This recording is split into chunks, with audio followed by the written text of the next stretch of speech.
This is Chef Susie from Escoffier Online, and welcome to our live session this morning. This morning we're going to be making a chocolate heart-shaped Valentine's Day dessert since we have Valentine's Day just around the corner.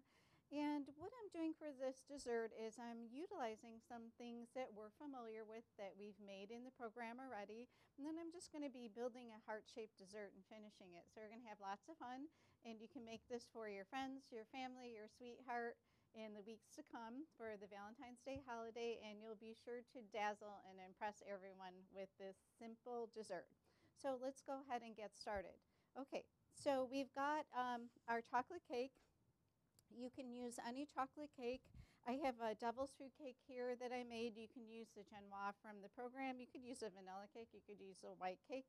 Explore different variations of this dessert. I'm just pretty much showing you the skill, getting you started, and you'll have lots of fun with your flavor combinations, and please let me know how you're doing.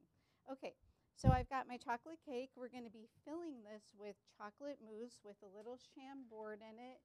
You can put amaretto, you can put Kahlua, you can put Grand Marnier. Those are really nice liqueurs. And you can even put some extract to enhance this, some orange, even lemon goes really well with chocolate. It's one of my personal favorites. Coconut, almond, please explore different flavor combinations. Or you could just use your chocolate mousse just the way it is, just a chocolate flavor. So once we fill the dessert, I've got some ganache ready here. And we're going to be pouring some ganache over the dessert, and then it'll be ready for our plate up with our little heart-shaped cookies. So super easy, things that you've already made before or you will be making. And like I said, you'll be sure to impress your friends and family and your sweetheart with this dessert. So let's go ahead and get started. And then check on my ganache. I've got it melted over here. Okay, it looks good. I'm just going to turn this on real low to keep it a little bit fluid-like. And we're just going to be cutting out our heart shape with this sponge that I've cut kind of thin. You can cut it thicker if you like. Like I said, you can use any variation that you like. I've got just a metal cutter, and I'm going to go ahead and cut my sponge for the bottom and the top. So what I'm doing is I'm building this dessert right in the mold, but what you can do also if you're making a lot of these, you can make maybe a small sheet pan and you can cut them out too. But be mindful when you're doing mousse desserts that the mousse is set well if you're going to be cutting it out. You may want to cut it when it's kind of half frozen and half unthawed because it's pretty stable then and you'll get a clean cut. Or you can build this just as I'm doing it. And you don't necessarily have to use a heart-shaped mold like I'm using. You can use round or square or even triangle, whatever you have. I had the heart shape in for the Valentine's Day holiday. I wanted to use it. So knowing that, we're going to go ahead and fill this. I'm just checking on my ganache to make sure it's not getting too warm. I'm going to turn it off in just a minute. And please let me know if you have any questions. Okay, so I'm going to be putting some raspberries in my dessert.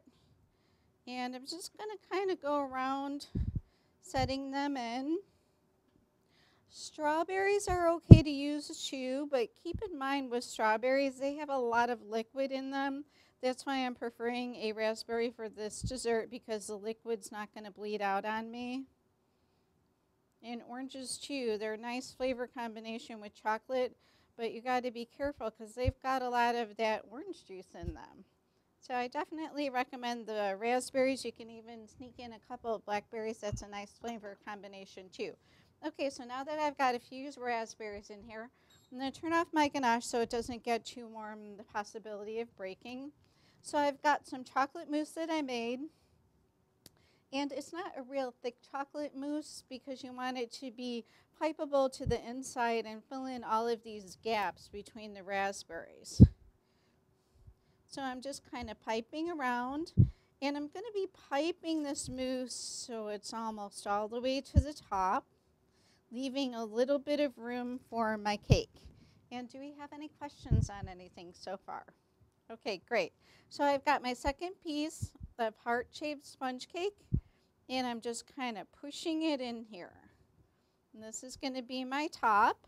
And it should be pretty much even with the top. And this is a good technique to be using outside of Valentine's Day as well with round ring molds for a specialty restaurant dessert. If you suspect that there's any gapping with your mousse, what you can do is go ahead and tap this a little bit.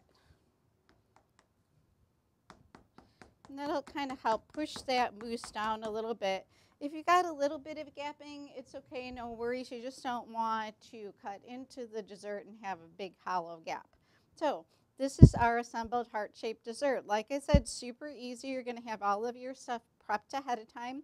Your cake and your mousse, you're going to have your berries washed and ready to go, and then you're going to have your ganache ready too. Okay, so this needs to set up. You can set it up in the refrigerator or the freezer, whichever you like. I do recommend, if you do freeze this, to leave it sit at room temperature a little bit or in the refrigerator for maybe an hour so it can start thawing out a little bit before you go ahead and cover it with ganache. Okay, so I've got a heart-shaped dessert, which I made earlier. And like I said, I froze this one a little bit. I let it thaw out a little bit at room temperature, so it's a little more than half frozen now. It's going to hold its shape really nice. So let's talk about unmolding these.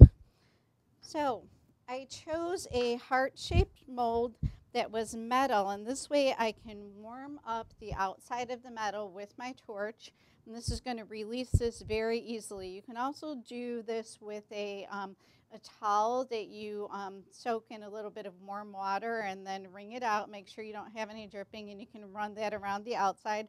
But ideally, you're going to be using a kitchen torch. So let's talk about a few kitchen torches. We have this, which is pretty much for home use that you'll probably be using with your assignments, but I also want to introduce you to something that's a little bit bigger.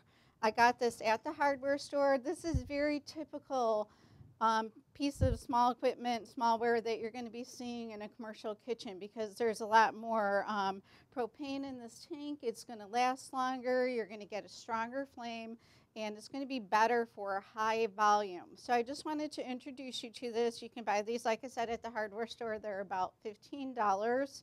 They're nice to have at home if you're going to be using them a lot, but you'll definitely use something like this in a commercial kitchen. For example, if you have to brown a lot of baked Alaskas or creme brulees, let's say you have a whole sheet pan of creme brulees, maybe 25 or 30, be able to go across them a lot faster and easier with this. So we have a question.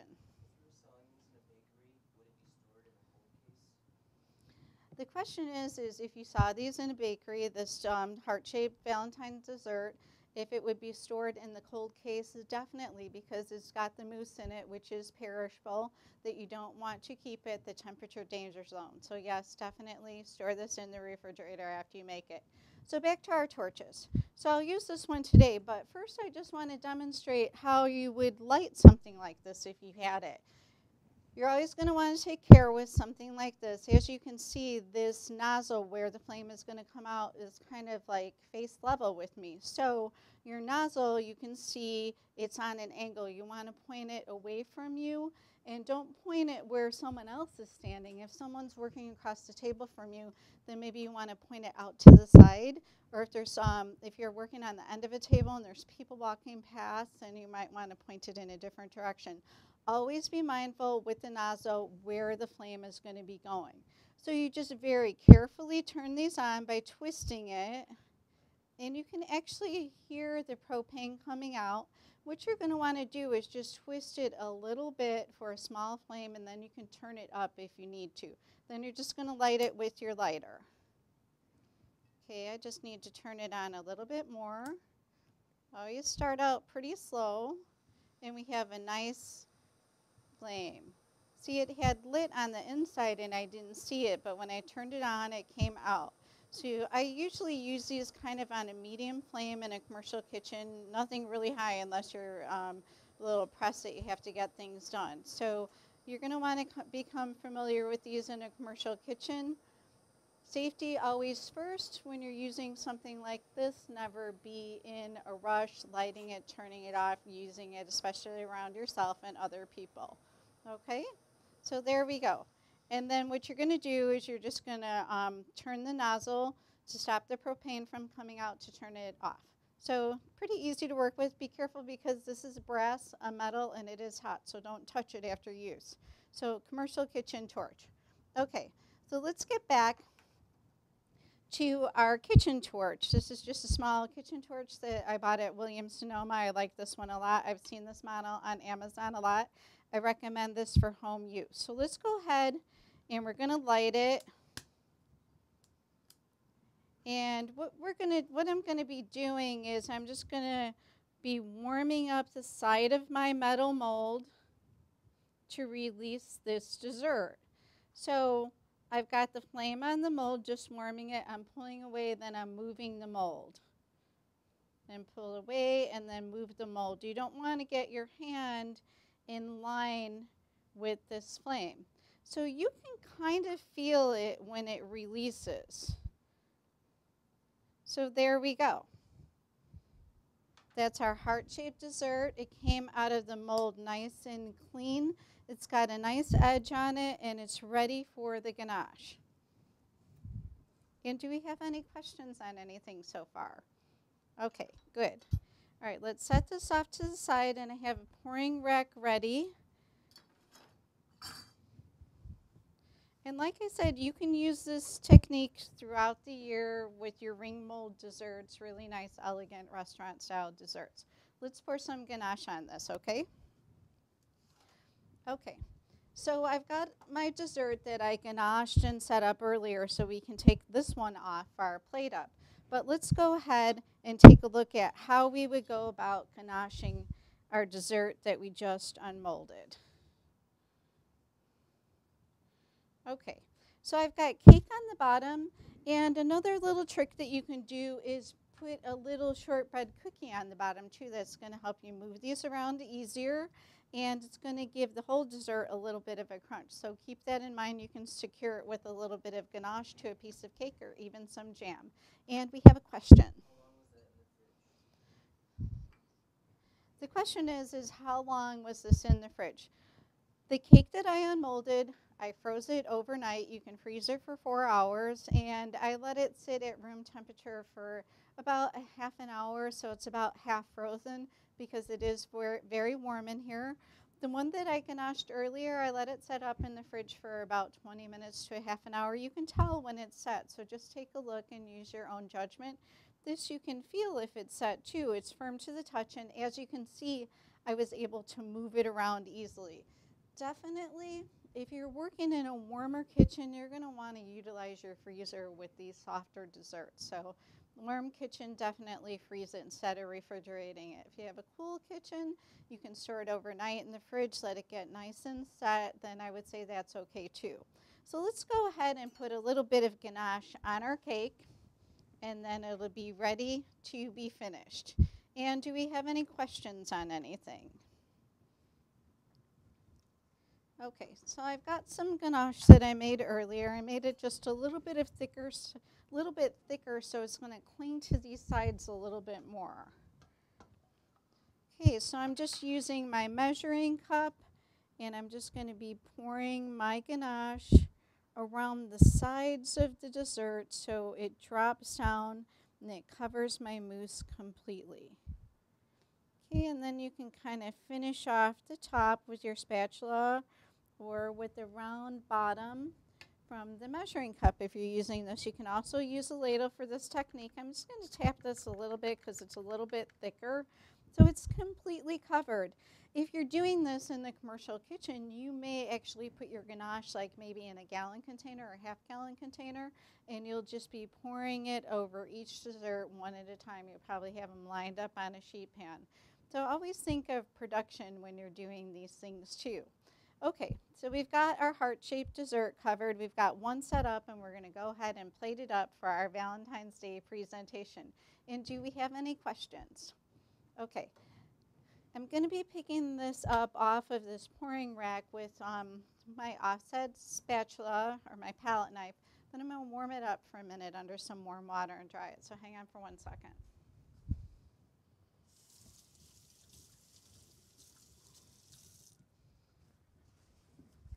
Okay, So this, warming this is really going to help this dessert release off of here.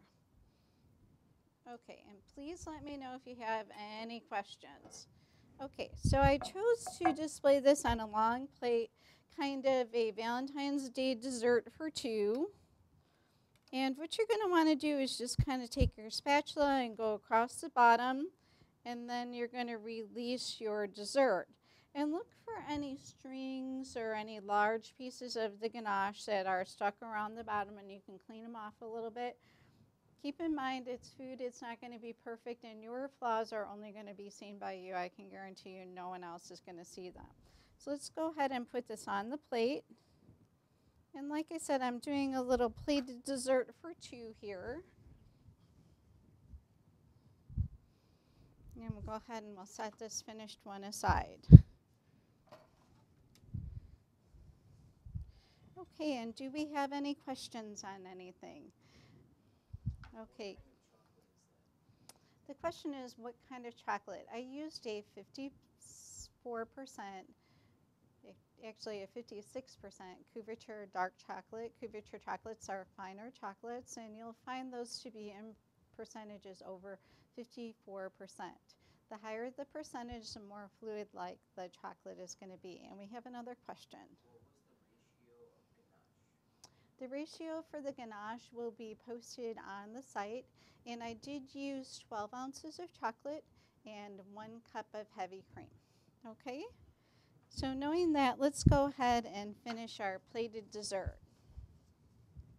I've got a little whipped cream that I made earlier, so let's go ahead and put a little bit on here, and then we'll put a little bit on our plate. And I've got a few cookies that I made earlier as well. These are just some shortbread cookies that I put some pink and red sugar on them for the Valentine's Day dessert. And we're just going to be putting some of these cookies on the dessert. Nice heart shape. And we've got some whipped cream. We're going to be putting some of our cookies around our whipped cream. And please let me know if you have any questions. And please let me know how you're doing with your Valentine's Day desserts. So let's go ahead and put a little fruit on here. You can put a little sauce if you like as well to dress this up. I've got some raspberries, and we're going to be putting a few strawberries on here too. And we're getting ready to say our goodbyes, so please let me know if you have any questions on the dessert and how you're doing with your Valentine's Day desserts as well. Let's go ahead and put a couple pieces of fan strawberry on here as well.